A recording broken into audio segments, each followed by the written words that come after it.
కీరవాణి కొడుకు శ్రీసింహ హీరోగా 2019లో ప్రేక్షకుల ముందుకు వచ్చిన చిత్రం మత్తు వదలరా. అప్పట్లో మంచి టాక్ సొంతం చేసుకున్న ఈ మూవీకి సీక్వెల్గా మత్తు వదలరా 2 నేడు ప్రేక్షకుల ముందుకు వచ్చింది. మరి ప్రమోషనల్ కంటెంట్తో మంచి బజ్ క్రియేట్ చేసిన మత్తు వదలరా 2 మూవీ ఎలా ఉందో ఈ రివ్యూ ద్వారా తెలుసుకుందాం. కథ విషయానికి వస్తే మత్తు వదలరా మొదటి పార్ట్కి సరైన కొనసాగింపుగా మత్తు వదలరా 2ని తెరకెక్కించారు. ఫస్ట్ పార్ట్లో అంత పెద్ద డ్రగ్ మాఫియాని పట్టించిన బాబు యేసుదాసు జీవితాల్లో పెద్దగా మార్పు రాదు. పైగా ఆ డెలివరీ ఏజెంట్ ఉద్యోగం కూడా పోయి రోడ్డున పడతారు. ఇలాంటి సమయంలో అనుకోకుండా హై ఎమర్జెన్సీ టీమ్స్ రిక్రూట్మెంట్ జరుగుతుందని తెలిసి లంచమిచ్చి పోలీసులుగా మారతారు. అయితే ఇక్కడ కూడా వచ్చే జీతం సరిపోక కిడ్నాప్ కేసుల్లో కొంత డబ్బుని తస్కరించడం అలవాటుగా మార్చుకుంటారు. ఈ అలవాటు కారణంగానే వీరు ఆకాష్ మర్డర్ కేసులో ఇరుక్కుంటారు. అయితే అసలు ఈ ఆకాష్ ఎవరు? అతని హత్యకి కారణం ఏంటి?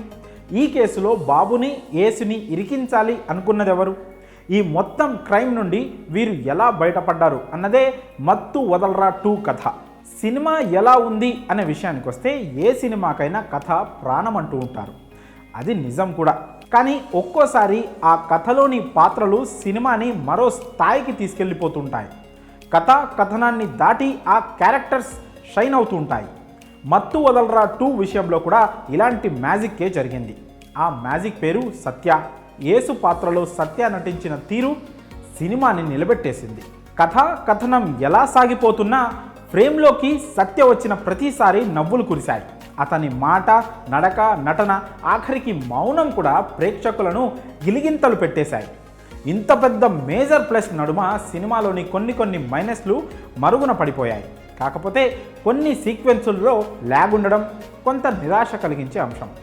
పార్ట్ 1 కంటిన్యూటీ మిస్ కాకుండా ప్రేక్షకులను ఈ కథలోకి తీసుకొని రావడంలో దర్శకుడు బాగా సక్సెస్ అయ్యాడు.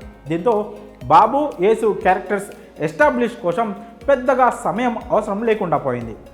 ఇక్కడి నుంచి స్టోరీ ప్రోగ్రెషన్కి కావాల్సిన కొన్ని సీక్వెన్స్లు వస్తూ పోతూ ఉంటాయి.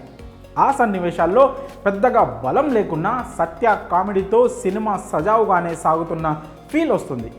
కథలో కిడ్నాప్ సీక్వెన్స్ మొదలు దగ్గర నుండే సినిమాలో స్పీడ్ పెరుగుతుంది. పైగా ఇక్కడి నుండి శ్రీసింహ నటనలోనూ మంచి మెచ్యూరిటీ కనిపిస్తోంది. ప్రీ ఇంటర్వెల్ బ్లాక్ అన్నిట్లో ట్విస్టులు బాగా పేలడం, దీనికి కామెడీ యాడ్ ఆన్ కావడంతో మత్తు వదలరా 2 మంచి కిక్కిచ్చే మూవీ అనిపిస్తుంది. మత్తు వదలరా 2 సెకండ్ హాఫ్కి వచ్చేసరికి సినిమా స్థాయి కాస్త తగ్గినట్టు అనిపిస్తుంది.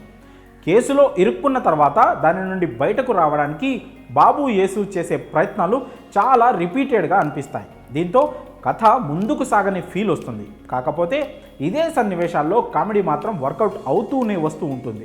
కాకపోతే సీరియస్గా కథ చెప్పాల్సిన దగ్గర కూడా ల్యాక్ రావడంతో కాస్త బోర్ కొట్టిన ఫీలింగ్ వస్తుంది. ముఖ్యంగా వెన్నెల కిషోర్ కోసం సాగే యాక్షన్ సీక్వెన్స్ అంత కథకి అనవసరంగా అనిపించినట్టు అనిపిస్తుంది. అక్కడి నుంచి ఒక్కో ట్విస్ట్ రివీల్ అవుతూ వచ్చినా క్రమంగా కామెడీ లెవెల్ పడిపోతూ వస్తుంది. అక్కడ పడిపోయిన గ్రాఫ్లో మళ్ళీ క్లైమాక్స్లో సత్య పుణ్యమా అంటూ కాస్త పైకి లేస్తుంది. అక్కడక్కడ ఉండే ఈ ల్యాక్ కారణంగా మత్తు వదలరా 2 స్థాయి కాస్త తగ్గినట్టు అనిపిస్తుంది. నటీనటుల పనితీరు, టెక్నికల్ విభాగం పనితీరు విషయానికి వస్తే నో డౌట్ ఈ సినిమాలో ముందుగా మెచ్చుకోవాల్సింది సత్యనే. టోటల్ 1 మ్యాన్ షో ఇది. ఇంత మంచి కమెడియన్ని ఇండస్ట్రీ సరిగ్గా ఎందుకు వాడుకోవడం లేదనిపిస్తోంది. నటుడిగా శ్రీసింహ చాలా మెరుగయ్యాడు. చాలా చోట్ల సత్యకి పోటీగా ఎక్స్ప్రెషన్స్ పలికించాడు. దీంతో వీరిద్దరి మధ్య కెమిస్ట్రీ బాగా వర్కౌట్ అయింది. ఇదే సినిమాకి బలమైంది. హీరోయిన్ ఫరియా అబ్దుల్లాకి ఫుల్ మార్క్స్ పడతాయి. సాలిడ్ రోల్లో అంతే స్ట్రాంగ్గా నటించింది. వెన్నెల కిషోర్, అజయ్, రోహిణి, సునీల్ అందరూ మెప్పించారు. టెక్నికల్గా కూడా టీంకి మంచి మార్క్స్ పడతాయి. కాలభైరవ బ్యాక్గ్రౌండ్ స్కోర్ అద్దిరిపోయింది. రైటింగ్ పరంగా మంచి డైలాగ్స్ పడ్డా స్క్రీన్ ప్లే విషయంలో ఇంకాస్త శ్రద్ధ వహించి ఉంటే బాగుండేది. నిర్మాణ విలువలు కూడా బాగున్నాయి. డైరెక్టర్గా మాత్రం రితీష్ రాణా మరోసారి మంచి మార్కులు దక్కించుకున్నాడు. సినిమా బలాలు బలహీనతల విషయానికి వస్తే సత్య comedy, Srisimha, Kalabhairava BGM, dialogues సినిమాకి ప్లస్లని చెప్పుకోవచ్చు. కొన్ని సీక్వెన్సుల్లో ల్యాగ్, మామూలు క్లైమాక్స్, కొన్ని లాజిక్స్ మిస్ అవ్వడం మైనస్లని చెప్పవచ్చు. ఈ సినిమాకి మేమిచ్చే రేటింగ్ 2.75 అవుట్ ఆఫ్ 5. ఫైనల్గా కామెడీ ఇష్టపడేవారు మత్తు వదలరా 2 సినిమాని ప్రశాంతంగా చూడొచ్చు.